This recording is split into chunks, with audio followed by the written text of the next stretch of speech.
Hey guys, this is प्रीति। आज का हमारा टॉपिक है कांग्रेस मैनिफेस्टो। इससे रिलेटेड जो भी इंपॉर्टेंट क्वेश्चंस होंगे उसको हम लोग इस वीडियो में कवर करेंगे। जो भी इंपॉर्टेंट पॉइंट्स होंगे स्पेसिफिक, सिर्फ उनको हम लोग डिस्कस करेंगे। आप लोग सुन रहे होंगे कि मैंने एक स्पेसिफिक पॉइंट की बात किया।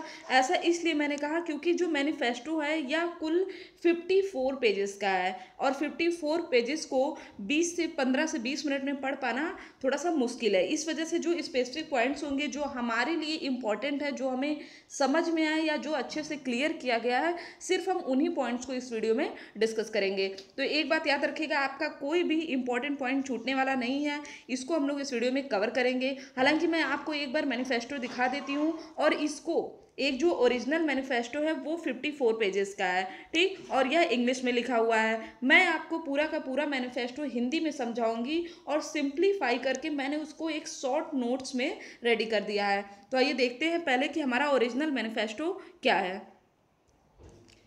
ये देखिए, ये है हमारा 54 पेजेस का ओरिजिनल मैनिफेस्टो। आप लोग इसको पढ़ने में किसी को भी प्रॉब्लम होगी, इसलिए मैंने इन सभी को सिंप्लीफाई करके 2 से 3 पेज में जो भी इंपॉर्टेंट टॉपिक्स हैं उनको कवर किया है। तो आइए शुरू करते हैं टॉपिक को। इसका लिंक मैं आपको डिस्क्रिप्शन में दे दूंगी। ओरिजिनल मैनिफेस्टो का और जो सिंप्लीफाई करके मैंने बनाया है, इन दोनों मैनिफेस्टो का लिंक मैं आपको डिस्क्रिप्शन में दे दूंगी, जिससे कि आप दोनों इजीली डाउनलोड कर सकें और पढ़ सकें अगर आप इंटरेस्टेड हो तो आइए शुरू करते हैं टॉपिक को। तो इस मैनिफेस्टो में सबसे पहले हम लोग बात करेंगे कि यह कितने पेजेस का है, और इससे भी पहले हम यह जान लें कि मैनिफेस्टो होता क्या है। देखिए, कोई भी पार्टी इलेक्शन से पहले अपने प्रोमिसेस की एक लिस्ट जारी करती है, जिसे वह आने वाले, अगर वह इलेक्शन जीत जाती है तो जिसको वो फुलफिल करने का प्रॉमिस करती है, ठीक। तो इसी को कहते हैं list of promises is called manifesto, ठीक है। और इस बार कांग्रेस का मैनिफेस्टो कितना है, 54 पेजेस का है। और इस समय अगर उसकी लोकसभा में सीट की बात करें तो मात्र 45 सीट्स हैं। तो इस वजह से इस बार कांग्रेस का मैनिफेस्टो काफ़ी इंपॉर्टेंट है। तो देखते हैं इनमें क्या क्या चीज़ें किए गई हैं। सबसे पहली बार इसमें बात किया गया है इलेक्टोरल बॉन्ड्स का। किसका बात किया गया है, इलेक्टोरल बॉन्ड्स। होता क्या है कि जब पार्टियां चुनाव लड़ती हैं तो उनकी फंडिंग कहाँ से होती है, उनके लिए इलेक्टोरल बॉन्ड्स जारी किए जाते हैं। कांग्रेस ने कहा है कि हम इसको ख़त्म कर देंगे, इलेक्टोरल जो बॉन्ड्स होते हैं उनको ख़त्म कर देंगे। दूसरा, इसने कहा है कि आधार को वॉलंटरी कर देंगे, ठीक। और तीसरा कहा है कि जो 50% ईवीएम वोट्स है, अगर कांग्रेस शासन में आ जाती है तो जो 50% ईवीएम के वोट्स हैं उनको वीवीपैट से वेरीफाई कराएंगे। बात आती है कि ये वीवीपैट है क्या, तो इसका फुल फॉर्म होता है voter verifiable paper audit trail. इसमें होता क्या है कि जब भी कोई व्यक्ति वोट देता है तो उसकी एक कागज़ की चिट बन करके एक बॉक्स में आ जाती है, जिसको वेरीफाई कराया जाएगा ईवीएम से दिए गए वोट से। इसके अलावा क्या किया जाएगा, डिफेमेशन सिविल लॉ बना दिया जाएगा। तीसरा, हमारा फिफ्थ पॉइंट क्या होगा, इसमें एयर पोल्यूशन, इन्वायरमेंट को ध्यान में रखते हुए कांग्रेस ने कहा है कि एयर पोल्यूशन को कम करने के लिए एक नेशनल हेल्थ इमरजेंसी इसे डिक्लेयर किया जाएगा और एक स्पेसिफिक इन्वायरमेंट प्रोटेक्शन अथॉरिटी बनाई जाएगी, जितनी भी एग्जिस्टिंग अथॉरिटी है उनको रिप्लेस करके। अब बात आती है कि एयर पोल्यूशन को लेके अगर इतनी बड़ी बात कही गई है कि एक अलग से अथॉरिटी बनाई जाएगी, तो हम यह भी जान लें कि आखिर हमें इसकी ज़रूरत क्यों है, ठीक। मैंने आपको अभी कुछ दिन पहले ही पढ़ाया था कि स्टेट ऑफ ग्लोबल रिपोर्ट आई है 2019 की, जिसमें कहा गया कि 2017 में एयर पोल्यूशन से जो बीमारियां उत्पन्न हुई थी तो उनसे 1.2 मिलियन भारतीयों की मौत हो गई, जिसमें सबसे ज़्यादा उत्तरदायी कारक कौन कौन से थे, तो PM molecule 2.5 and type 2 diabetes. Maximum मौतें इन्हीं दो की वजह से हुई। तो ऑब्वियस सी बात है, इस समय हमें ज़रूरत है एयर पोल्यूशन को कंट्रोल करने के लिए एक प्रॉपर अथॉरिटी की। उसके बाद तीसरा क्या था हमारा कि लोकपाल को अपॉइंट किया जाएगा। तो लोकपाल अपॉइंट हो चुके हैं। हमारे पहले लोकपाल कौन बने हैं, पिनाकी चंद्र घोष। फिर था हमारा कि सेडिशन लॉ को ख़त्म कर दिया जाएगा। सेडिशन लॉ आपने सुना होगा। सेडिशन लॉ एक ब्रिटिश टाइम से चला आ रहा एक लॉ है, जिसमें होता क्या है कि कोई भी व्यक्ति अगर सरकार के खिलाफ बोलता है या उनकी कोई सरकार विरोधी कोई सामग्री लिखता है या किसी भी ऐसे पदार्थ का समर्थन करता है जो कि सरकार विरोधी हो, तो उससे 3 साल का कारावास या आजीवन कारावास हो सकता है। यही है सेडिशन लॉ।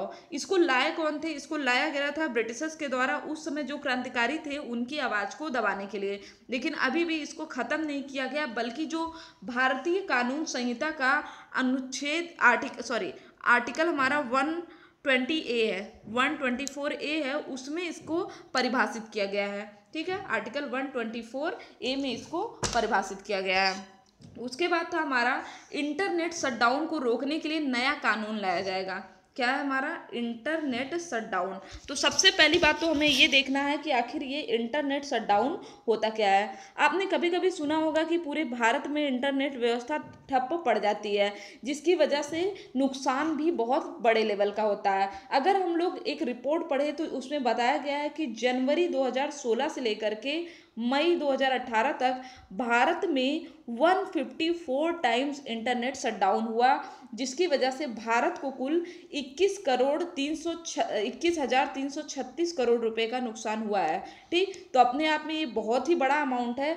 इसी को कम करने के लिए, इसको रोकने के लिए एक नई कानून व्यवस्था लाई जाएगी, जिससे क्या हो, इंटरनेट शटडाउन को रोका जाए।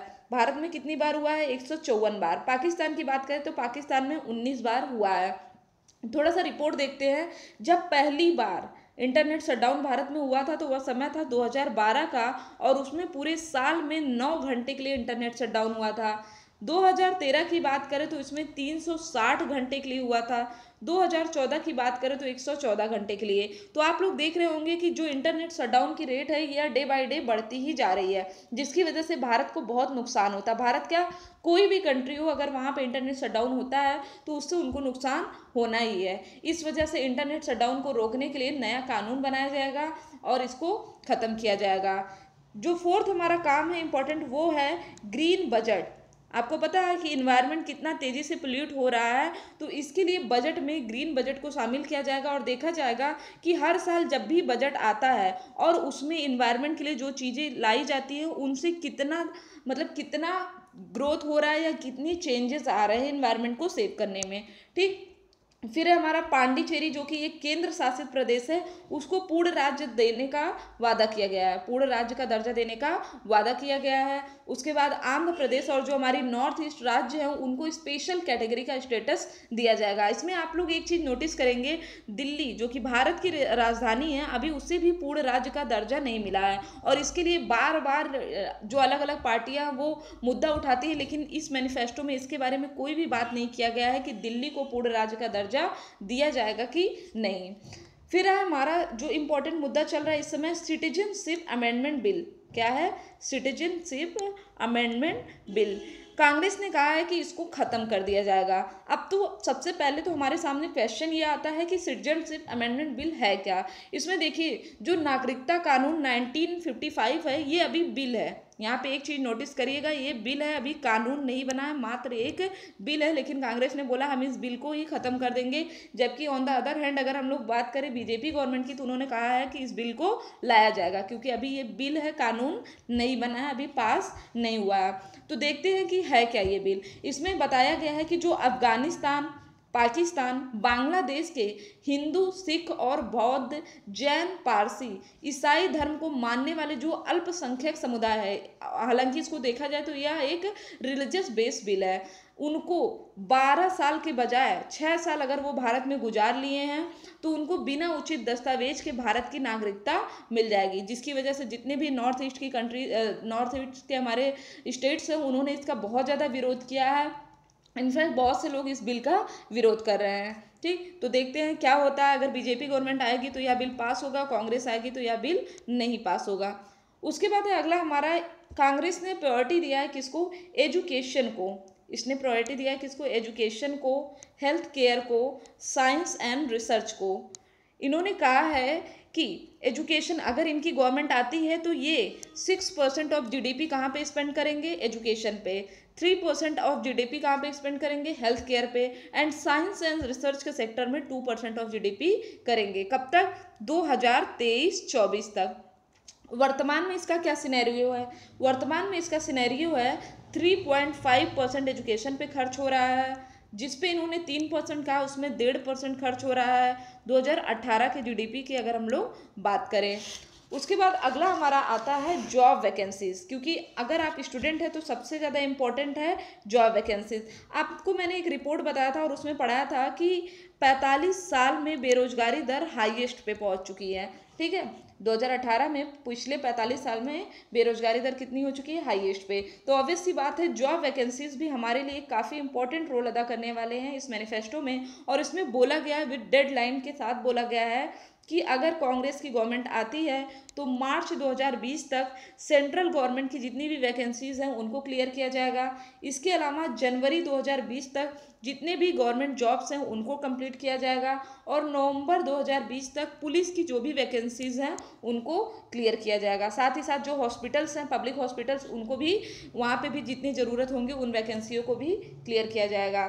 एक और जो इन्होंने इम्पोर्टेंट काम किया वो काफ़ी अच्छा काम है कि फॉरेस्ट कवर। आप लोग देख रहे होंगे कि जितनी ज़्यादा कोई भी कंट्री डेवलप हो रही है वहाँ फॉरेस्ट कवर घटता जा रहा है, जो कि आने वाले समय में एक बहुत ही नुकसानदायक साइन है। तो इन्होंने कहा है कि फॉरेस्ट कवर जो कि वर्तमान में 21% है, हम इसको 2025 तक इंक्रीज करके 25% तक कर देंगे। तो अपने आप में एक बहुत अच्छा इनिशिएटिव है फॉरेस्ट कवर को लेकर के।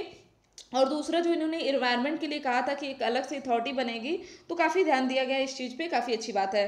ठीक है, फिर था इन्होंने कि कहा कि 2021 तक ग्रामीण पंचायत में ब्रॉडबैंड की सुविधा, जितनी भी ग्रामीण पंचायत है वहाँ तक ब्रॉडबैंड की हाई कनेक्टिविटी प्रोवाइड की जाएगी। ये भी सही है। उसके अलावा है हमारा फिस्कल डेफिसिट। जैसा कि हम लोग जानते हैं कि भारत में जो बजट आता है वो घाटे की बजट होती है, घाटे का बजट होता है। इसमें कहा गया है कि इसको 3.4% से कम करके 3% किया जाएगा 2021 तक, जो कि पॉसिबल नहीं है। उसका रीज़न है कि इन्होंने इतनी बड़ी बड़ी योजनाएं लॉन्च कर दी हैं। जैसे इनका एक स्कीम आया है न्याय स्कीम। ठीक, इसमें क्या बताया इन्होंने कि जो भी देश के 5 करोड़ सबसे गरीब परिवार होंगे उनको 72,000 रुपये हर साल दिए जाएंगे। ओवरऑल अगर हम लोग इसको काउंट करें तो 3,60,000 करोड़ रुपए हर साल जाएंगे इस योजना में, जो कि कितना है, 2% ऑफ जीडीपी है। तो इस वजह से फिस्कल डेफिसिट को इतना कम कर पाना थोड़ा सा मुश्किल लग रहा है। उसके अलावा क्या था कि कांग्रेस की अगर हम लोग बात करें तो 2004 से 14 तक इन्होंने क्या किया था, 14 करोड़ लोगों को गरीबी से बाहर लेके आए थे। और इन्होंने अपने इस मैनिफेस्टो में कहा है कि 2019 से 2024 तक या 10 करोड़ लोगों को गरीबी से बाहर लेके आएंगे। तो अच्छी स्कीम है ये, देखते हैं कि यह फुलफिल हो पाता है कि नहीं। एंड लास्ट है हमारा कि जो रिवर क्लीनिंग की अगर हम लोग बात करें, नदियों की सफाई भी इन्होंने कहा इसका जो बजट है इसको डबल कर दिया जाएगा। अकॉर्डिंग टू मी बजट को डबल करने से कोई फ़ायदा नहीं है। आपको बहुत ही एक प्रॉपर प्लान बना करके ही आप नदी की सफाई कर सकते हो, क्योंकि अगर आप बजट डबल कर रहे हो, अभी तो बहुत से बजट आए और आप देख ही रहे हैं कि कितनी ज़्यादा नदियाँ क्लीन है। ठीक, तो ये था पूरा कांग्रेस का मैनिफेस्टो। अकॉर्डिंग टू मी जो भी इंपॉर्टेंट फैक्ट थे वो मैंने आपको बता दिया। इसके अलावा मैंने आपको बोला कि मैं जो ओरिजिनल 54 पेजेस का मैनिफेस्टो है वो आपको पीडीएफ में लिंक दे दूंगी, और जो मैंने एक बनाया है मैनिफेस्टो का शॉर्ट नोट्स उसको भी मैं आपको दे दूंगी। तो जो आपको ईजी लगे आप डाउनलोड कर सकते हैं और इसको पढ़ सकते हैं। ठीक, ये देखिए जो हैंड रिटन बनाया गया है ये है वो मैनिफेस्टो। ठीक है, जिसमें मैंने जितनी भी चीज़ें आपको बताया वो सभी चीज़ें मेंशन की गई हैं। चलिए, तो आज के लिए बस इतना ही। आई होप कि आपको वीडियो पसंद आया, और अगर आप चाहते हैं कि बीजेपी के मैनिफेस्टो पे वीडियो बनाया जाए तो हमें कमेंट बॉक्स में ज़रूर बताएं, क्योंकि मेरे हिसाब से आपको ये सारी चीज़ें जाननी चाहिए। मैंने अभी आपको कुछ दिन पहले जो इलेक्शन से रिलेटेड इंपॉर्टेंट क्वेश्चन थे उनको बताया, और इसके अलावा मैंने आपसे पूछा था कि जो मॉडल कोड ऑफ कंडक्ट जिसे हम लोग आचार संहिता के नाम से जानते हैं उसके बारे में आपकी क्या राय है, आप पढ़ना चाहते हैं नहीं। एंड फिर मैंने आपको पढ़ा दिया है कांग्रेस मैनिफेस्टो, और अब देखते हैं बीजेपी के मैनिफेस्टो को नेक्स्ट पार्ट में। ठीक, तो thank you friends, thank you. अगर आपको वीडियो अच्छा लगे तो इसको ज़्यादा से ज़्यादा शेयर जरूर करिएगा, क्योंकि मैंने एक पूरा शॉर्ट लिस्ट करके इस मैनिफेस्टो को बनाया है, तो आप इसको शेयर जरूर करिएगा। और अगर ऐड आया तो ऐड को स्किप मत करिएगा, ऐड को पूरा देखिएगा। Thank you friends, thank you so much.